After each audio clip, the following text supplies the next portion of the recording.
Why does it seem that all of a sudden everyone is obsessed with the bot ChatGPT? In this episode, I'll tell you why I think so. Welcome to the Indestructible PR Podcast, where we use current events and tested media and PR strategies to help prevent or manage a crisis and build an indestructible reputation. ChatGPT is here, and it is guaranteed to change your life if you work in communication or you're a student who has to do a lot of writing. In this episode, let's talk about the benefits and some of the risks of using this new platform. ChatGPT is an artificial intelligence chatbot system that was released in November. If you think back, there was a time before ChatGPT and then a time where it seemed like everyone was talking about it. And you may have been someone who Googled how to log into it. Like is it an app? Do you download it on the phone? Is it a computer program? It's a part of a system with OpenAI. And there's a difference in ChatGPT compared to other programs. Artificial intelligence, particularly when it comes to, writing, there are a lot of programs out there. Grammarly, for instance, corrects and edits your copy, even within, Google when you're writing, or Word. There'll be, a correction for your grammar in there.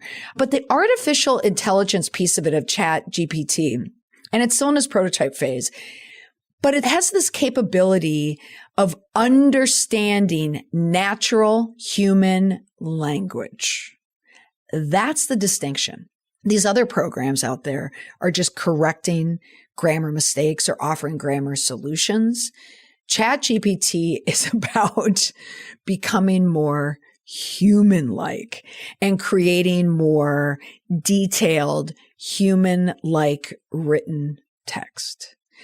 Now, if that frightens you, that's a good thing, because we don't know where this technology can go, right?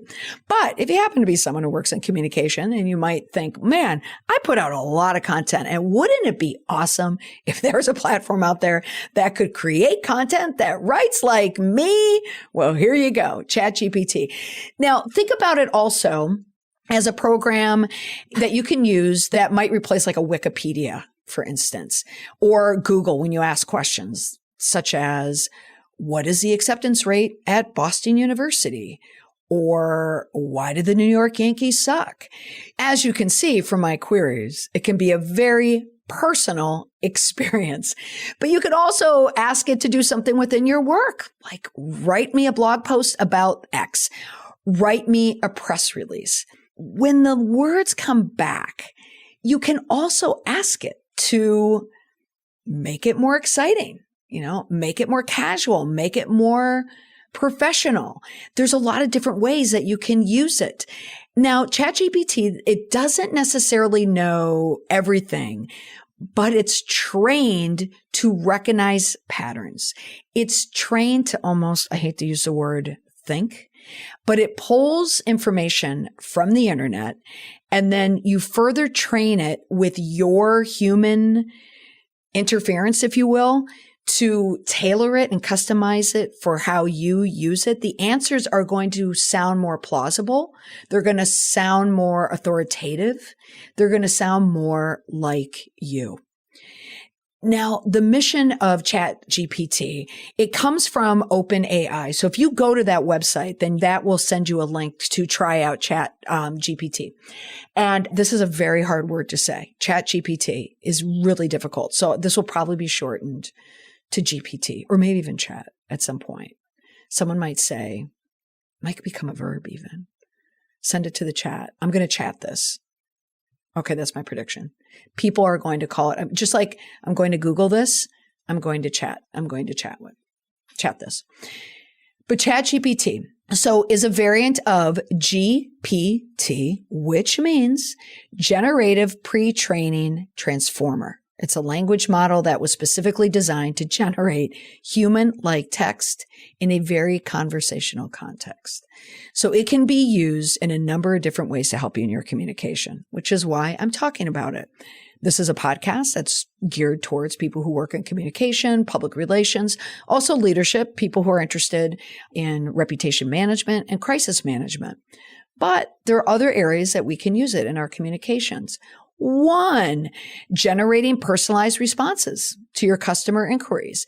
So the ChatGPT function can be used to answer questions about products or services or resolving issues. So this frees up time for customer service representatives.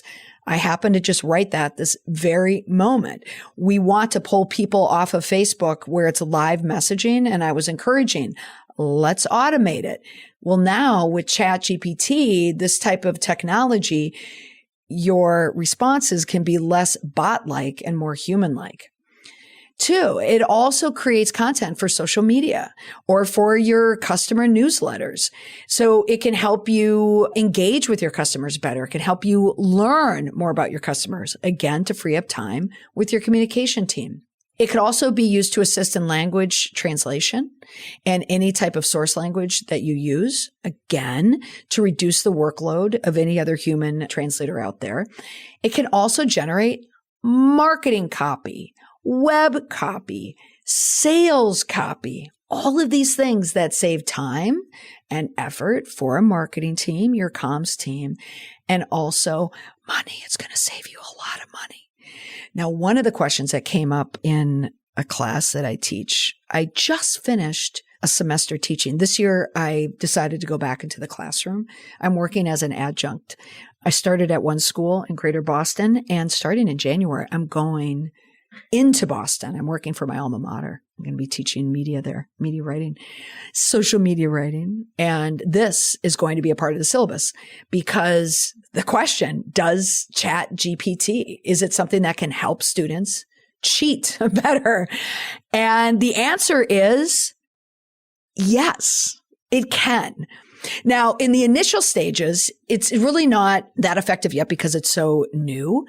But if you think back like years ago, like probably if you're around my age, when you had to research information, where did you go? You went to a shelf and pulled off an encyclopedia, and then you copied word for word what was in the encyclopedia, and then you tried to dress it up a bit in your own language.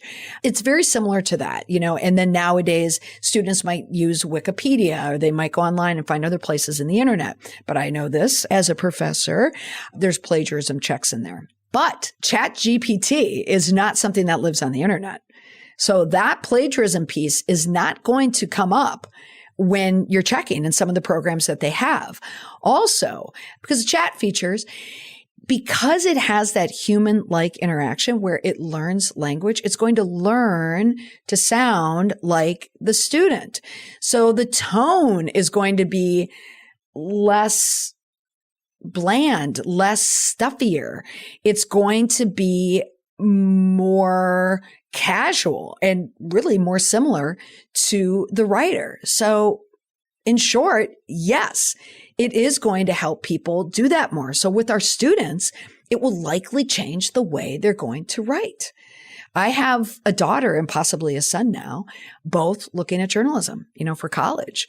And we were just talking about this. I was just talking about this morning with my daughter. We were talking about AI, artificial intelligence in journalism, and the ethical impact of it and what that does. Now, we can also use this chat feature for our press releases. So that's not news. I mean, this is now the promotional element, the proactive element where we're putting out our information.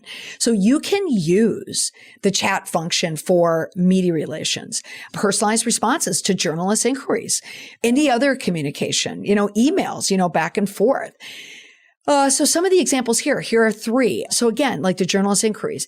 So when they are asking you very specific questions about a particular topic or addressing concerns raised by the media, the more complex the tasks are, ChatGPT can start to mold your answers in a way that these journalists are going to understand it and help it be more effective.